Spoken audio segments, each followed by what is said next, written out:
Olá! Hoje vou falar a respeito de um tema um pouco delicado: os 5 erros mais frequentes e comuns da maquiagem. Está curiosa? Então, me acompanhe!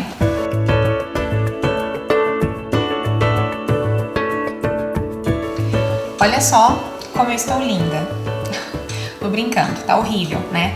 Este lado, obviamente, é o lado errado e este daqui é o lado certo. Às vezes você pode olhar e falar: nossa, mas é claro que isso está errado, imagina que as pessoas erram assim.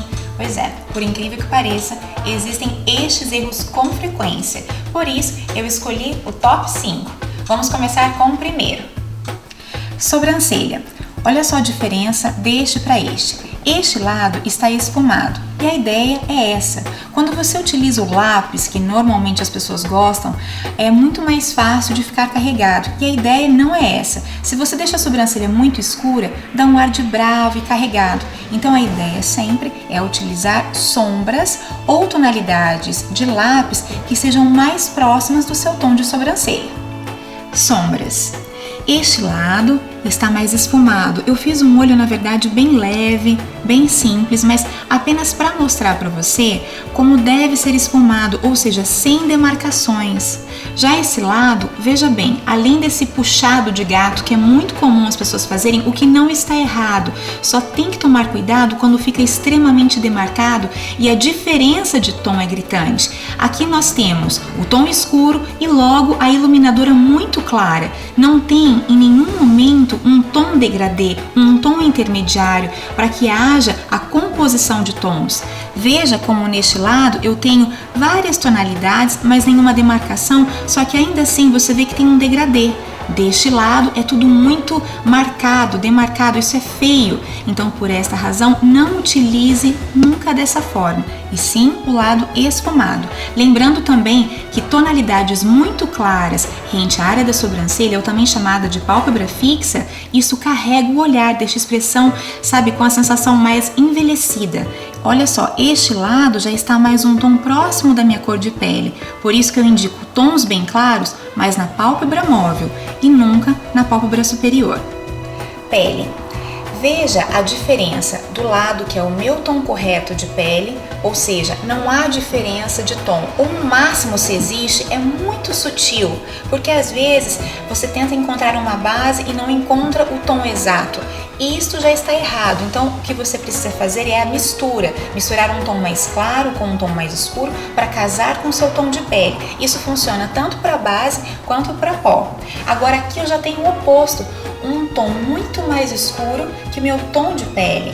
Veja só a diferença, o desnível, e isso é feio, justamente porque você vê de longe a diferença de tom e que a pessoa errou, mas é frequente.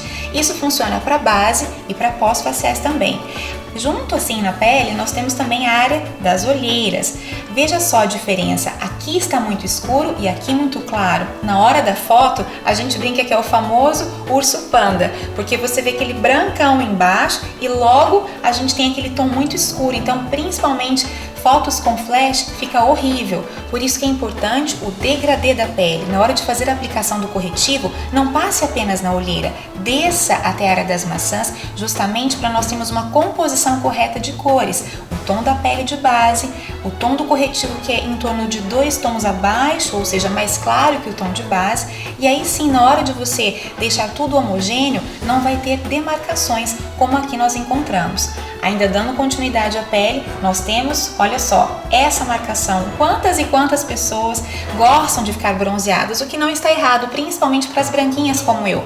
Mas olha a diferença deste lado que eu utilizei um tom bronzan, perceba, tem um tom mais escuro, mas também não está demarcado. Este lado, gente, é comum utilizarem isso, deixa super marcado e de longe você vê, mais uma vez, carrega a expressão, fica horrível, tá? Agora vamos finalizar com os lábios. Este erro com certeza é o mais comum. Eu vejo frequentemente pessoas que utilizam o contorno labial muito mais escuro que o tom do batom.